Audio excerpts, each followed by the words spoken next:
From the edge of the waking world to the depths where only shadows listen, across the quiet towns, the sleeping cities, and the lonely highways that stretch into the black, we welcome you to a place beyond the streetlights.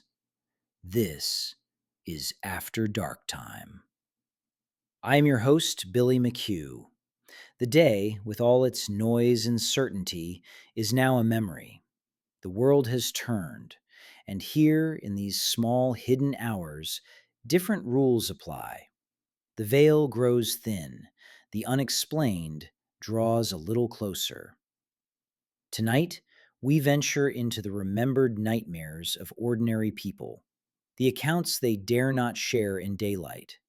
We are not here to mock nor to blindly believe, but to listen, to consider the stories that cling to the rust and brick of a city built on iron, and wonder what might visit a sky once stained with furnace fire. So, find a comfortable chair, turn down the lamp, and look out at the night. This is After Dark Time. Why Pittsburgh? That's the question I get every single time. When I tell people about the project that's consumed the last 3 years of my life, there's no malice in it, just a genuine curiosity, a quiet skepticism. The real unspoken question is always, why not the deserts, the remote forests? Why here? Pittsburgh is a city of grit and ghosts. Forged from steelworker sweat, the clang of forges, and smoky industrial air. Its identity is iron, coal, rivers, bridges, tangible things. By all accounts, it should be the last place for stories of the intangible, the uncanny, the utterly otherworldly. And that is precisely why it's perfect. For generations, people here have been defined by a no nonsense, blue collar practicality. What can be seen, touched, built. There's little room for fantasy when you're working a double shift or just trying to make ends meet. And it's that foundation, that bedrock practicality, that gives these stories their staggering weight. The people you'll meet aren't fringe dwellers. They're retired police officers, school teachers, construction workers, your neighbors. They are the last people who would invent such a tale, and the first to be terrified by what it means. My method was simple. It required patience. I am a listener. My tools were empathy, a non judgmental presence, a promise of absolute anonymity. We met in library corners, in the back booths of diners, in their living rooms, surrounded by the artifacts of normal lives. I didn't seek to prove or disprove. I sought only to document. The stories you're about to hear are not presented as irrefutable fact. They are the sincere, deeply felt testimonies of the people who lived them. My role was to be a conduit, to translate fractured emotional memories into a coherent narrative while preserving the essence of their experience. Names and details have been changed to protect them, but the emotional truth, the sequence of events, and most importantly, the specific Pittsburgh locations remain.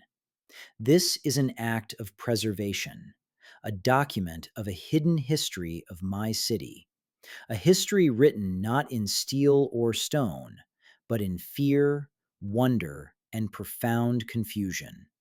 It is a map of a shadow Pittsburgh, of strange lights in the South Hills valleys, of silent watchers on Mount Washington, of missing time on the trails we walk every day. The stories are here, true, factual. All we have to do is be brave enough to listen. Story 1: The Light over Baldwin. The man I'll call Frank agreed to meet me at a small, unassuming coffee shop on Route 51. He was waiting for me in a corner booth, a large man in his late 60s with a neatly trimmed white mustache and the solid, grounded posture of someone used to being looked to for answers. He wore a simple polo shirt and a windbreaker, and he nursed a black coffee. He looked exactly like what he was, a retired police officer, a man who had spent decades navigating the chaotic human scale dramas of the South Hills. For the first 20 minutes, we talked about everything but the reason for our meeting. We talked about the traffic on 51, the performance of the Steelers, the way the hillsides erupt in a fire of orange and red every October. It was a dance of normalcy, a way for him to size me up, and for me to establish that I was not a conspiracy theorist, but a serious person interested in his story. Finally, he took a long sip of his coffee, set the mug down with a definitive click, and looked me directly in the eye. "You have to understand," he began, his voice a low, steady rumble. "It was November 12th, 2008, a Wednesday. I remember the date because it was my wife's birthday, and I just left her party at my sister-in-law's house in Jefferson Hills. I was working the next morning, so I left around 10:30 p.m. The night was clear and cold, a classic western Pennsylvania late fall night. Frank was driving his sedan, heading home to his house in Baldwin. His route was one he'd taken 1,000 times, down Old Curry Hollow Road. To the uninitiated, Curry Hollow is just another winding, hilly road connecting the sprawl of the South Hills. But for those who know it, it has a particular isolating character. It cuts through deep ravines, climbs steep grades, and dips into hollows so dark and quiet they feel miles removed from the surrounding suburbs. The houses are often set far back from the road, peering from behind screens of trees. On a late weeknight, it can be profoundly lonely. I had the radio on, low, some talk station, Art Bell, Frank recalled. I was just driving, not really thinking about anything, just following the taillights of the car ahead of me. Then they turned off onto one of the side streets, and suddenly I was alone, completely alone. That's when I noticed it. Ahead of him, just above the tree line at the crest of the next hill, was a light. It wasn't the familiar, steady glow of a house light or the fleeting beam of an airplane. It was a soft, pulsing, orange-white light, like a piece of a star that had fallen to Earth and was breathing.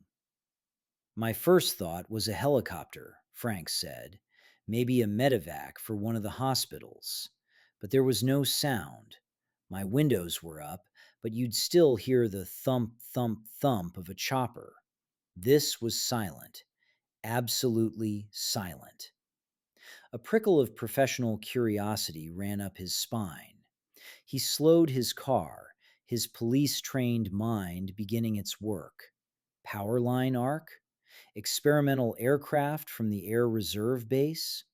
He eased off the gas, the car coasting as he approached the rise. As he crested the hill, the trees fell away on the right-hand side, opening up a view of a small, dark valley. And that's when he saw it. The light was not distant, it was immense. It was attached to nothing less than a craft, a vast, silent, triangular shape that hung motionless in the air, perhaps 200 feet above the valley floor. It was so large that it blotted out the sky, its edges sharp and dark against the faint ambient glow of the city. The central light pulsed rhythmically from its underside, and at each of the 3 points, a smaller, steady white light gleamed. "My mind just stopped," Frank said, his voice dropping even lower. "I'm a cop. I was trained for high-stress situations. I've been in shootouts. I've seen car wrecks that, you know, but this, there was no protocol for this. It was impossible. It defied every law of physics I knew. He did the only thing he could think to do. He pulled his car over to the shoulder and stopped, his tires crunching on the gravel. The interior of his sedan was suddenly filled with the strange, pulsing light, casting long, moving shadows. He could feel a hum now, not a sound he could hear with his ears, but a vibration that traveled up through the chassis of the car, through the seat, and into his bones. It was a deep, resonant frequency that made his teeth ache. He stared, transfixed. The craft was so close he could see the texture of its surface, a dull, non reflective black that seemed to swallow the light around it. It made no move to approach him, nor to flee. It simply hung there, a silent mountain in the sky, an uninvited guest in the Baldwin night. I don't know how long I sat there, Frank admitted. Time became slippery. I remember trying to reach for my police radio, but my arm felt heavy, like I was moving through syrup. My thoughts were thick, slow. I couldn't form the words. What would I even say? Unit 34, I have a silent city block sized triangle over Curry Hollow? I'd have been relieved of duty on the spot. He remembers a sensation then, one that chills him to this day more than the visual of the craft itself. It was a feeling of being examined. It wasn't a visual scrutiny, not like being stared at by another person. It was a pervasive, penetrating sensation, as if something were reaching into his mind, sifting through his memories, his fears, his very sense of self. He felt like an open book being read by an invisible, indifferent presence. I felt a profound loneliness, he said, his eyes glistening. It's hard to explain. It was the loneliness of being a goldfish in a bowl, and someone from a world you can't even comprehend is tapping on the glass. You are utterly known, and yet you understand nothing. The next thing Frank knew, he was driving again. The transition was not a smooth one. It was a jarring cognitive snap. One moment, he was parked on the shoulder, bathed in that impossible light, feeling that intrusive presence. The next, he was driving down Curry Hollow Road, his car moving at a steady 35 miles per hour, the radio playing a commercial for a local furniture store. The craft was gone. The sky was dark. Disoriented, he checked his watch. It was 12:45 a.m. He had lost over 90 minutes. A panic hit me then, he said, his knuckles white as he gripped his coffee mug. A cold, sheer terror. I'd had missing time before on the job. A high-stress situation can warp your perception. But this was different. This was a chunk of my life just gone, erased. He pulled over again, this time violently, and threw open his car door, vomiting onto the gravel shoulder. His body was trembling, his heart hammering against his ribs. He got out, stumbling, and looked up at the sky. It was empty, serene. The familiar constellations looked down, indifferent. The rest of the drive home was a blur. He walked into his quiet, dark house, his wife long asleep. He went straight to the bathroom and splashed water on his face, avoiding his own eyes in the mirror. He couldn't bring himself to look.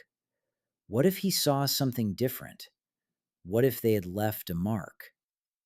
The next few weeks were a special kind of hell. Frank, a man whose entire career was built on observation, testimony, and evidence, found himself with a story that had none. He told no one, not even his wife. How could he? He could picture the conversation.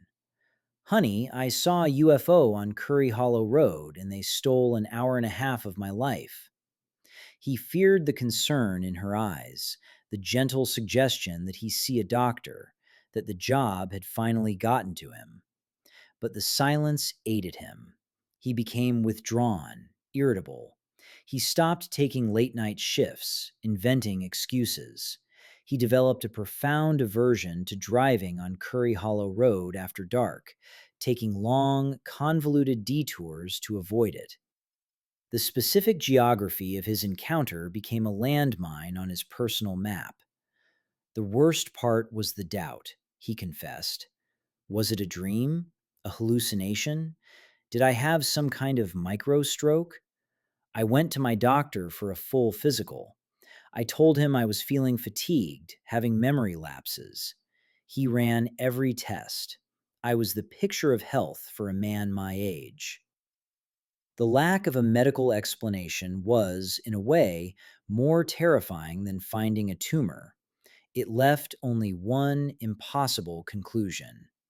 Frank's life was irrevocably split into two halves: before the light over Baldwin and after.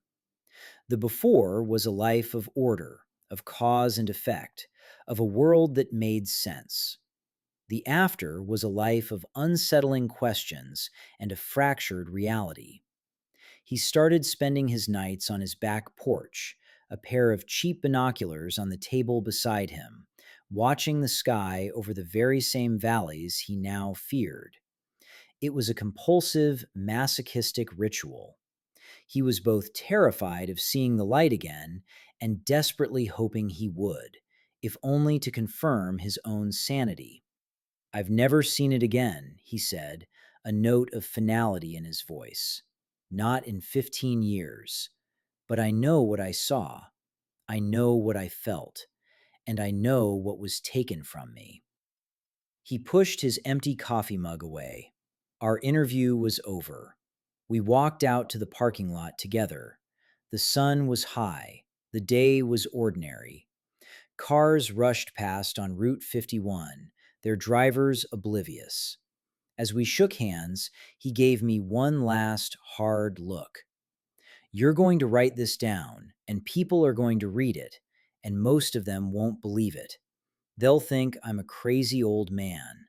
But that's okay. I was one of them once. I didn't believe either." He got into his car, a sensible, American-made sedan, and drove away. I watched him go, turning not toward Curry Hollow Road, but taking the long way home. He left me standing there in the parking lot, looking at the sky above the Baldwin Hills, seeing not just clouds and blue expanse, but the ghost of a silent, impossible craft, and the profound, lingering loneliness of a man who had been examined by the unknown.